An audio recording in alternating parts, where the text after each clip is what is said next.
सोलापुरातून वंचित बहुजन आघाडीचे राहुल गायकवाड यांनी उमेदवारी अर्ज घेतला मागे।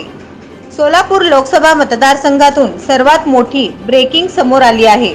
वंचित बहुजन आघाडीचे उमेदवार राहुल गायकवाड यांनी माघार घेतल्याने राजकारणात खळबळ उडाली।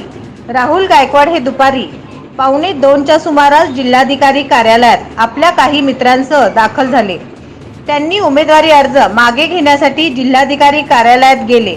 हे जेव्हा सोलापुरातील स्थानिक पदाधिकाऱ्यांना समजले तेव्हा काही जण पळत पाठीमागे आले। राहुल गायकवाड हे जिल्हाधिकाऱ्यांच्या दालनामध्ये होते।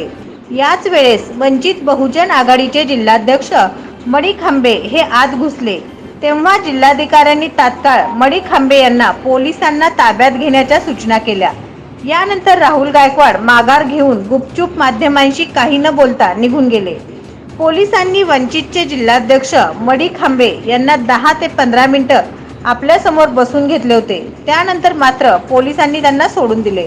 पोलिसांनी सोडल्यानंतर मणी खांबे यांनी सुटकेचा निश्वास टाकला। वंचित बहुजन आघाडीचे उमेदवार राहुल गायकवाड यांनी माघार घेतल्याने सोलापूरच्या राजकारणात खळबळ उडाली आहे। सर्व स्थानिक नेत्यांचेही चेहरे पडले होते। विशेष म्हणजे वंचित बहुजन आघाडीच्या वरिष्ठ नेत्यांनीही याची माहिती न देता गायकवाड यांनी माघार घेतल्याचे समजते। नवनवीन बातम्या पाहण्यासाठी SB न्यूज चॅनलला लाईक करा, शेअर करा, सबस्क्राईब करा।